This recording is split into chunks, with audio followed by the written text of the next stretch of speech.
Hello les amis, alors aujourd'hui je vais vous expliquer exactement ce qu'il y a dans le menu secret sur Opel Astra H.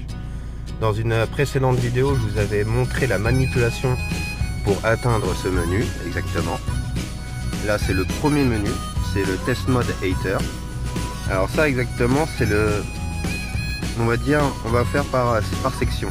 Le HW que vous voyez à l'écran, c'est la version et la date de fabrication de la voiture exactement. Le SW qui est juste en dessous, c'est la date et la version du logiciel de la voiture. Après le code, là qu'on voit 009, c'est le numéro d'index de code. Après le LCD temp qui est juste en dessous à 15 degrés, c'est la température de l'unité DIS. Et après les autres je n'ai pas trouvé. Donc on va passer sur le menu numéro 2. Nous voici sur le menu numéro 2, le test mode dimming. Alors en tout premier il y a marqué mode.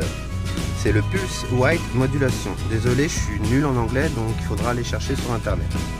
Après il y a le U-turn 30 qui se situe à sa droite. C'est la tension à l'alimentation permanente à l'écran.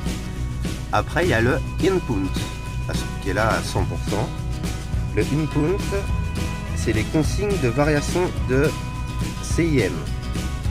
Après, il y a U référence 13.5 exactement, je sur l'écran. C'est la valeur de la tension de référence.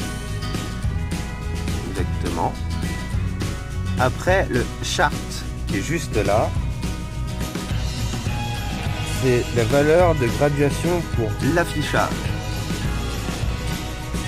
En gros, exactement, le reste, c'est que des programmations pour l'intensité de cet affichage là ou l'intensité de cet affichage là. Donc du coup les autres, après je pourrais pas vous dire exactement les deux derniers.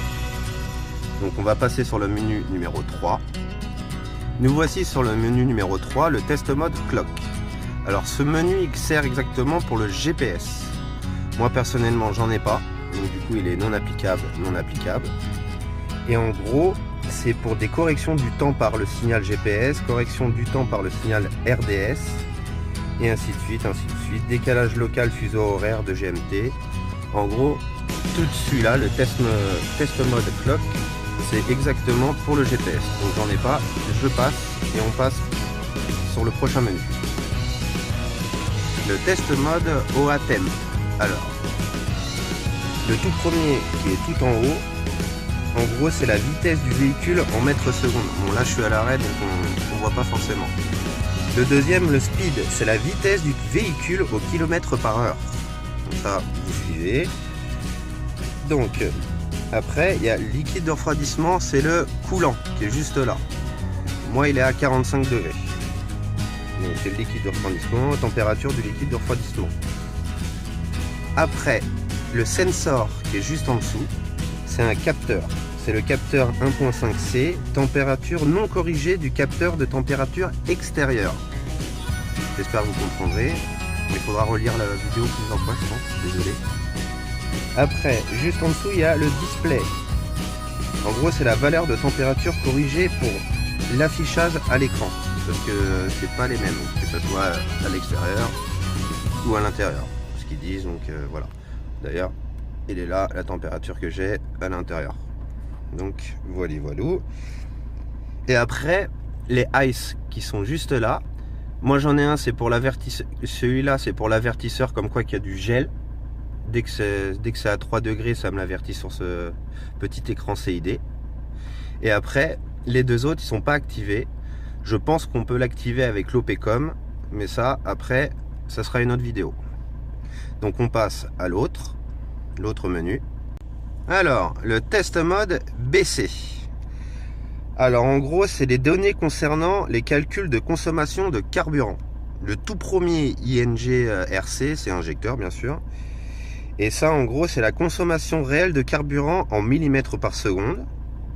Donc ça, voilà, vous aurez compris. Après, il y a toutes les consommations instantanées qui sont là, le time, en gros c'est tout ce qui est consommation sur celui-là. Donc on passe au dernier, Alors, le test mode CC. D'après ce que j'ai pu lire sur internet, c'est des avertissements pour les ampoules faibles ou le niveau de liquide. Mais en gros, ça, pour moi, ils sont tous sur off. À mon avis, c'est pareil avec l'OPCOM. Je pense qu'on peut tout activer, les mettre en on. Et après, c'est des avertissements, surtout des avertissements.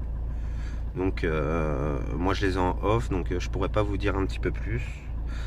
À part, je vais vous montrer, vous avez vu l'écran. Je vous montre vite fait la traduction en français. Comme ça, vous pouvez voir. Pour ceux qui ont le mode on dessus. Et voilà. Donc, j'espère que ça vous aura été utile, ma petite démonstration. Hop, on revient au dernier. Et retour. Donc, passez une bonne journée, les amis. Et à la prochaine pour vous expliquer tout ce qui est fusible, l'emplacement des fusibles et tout et tout. Tchuss les mecs.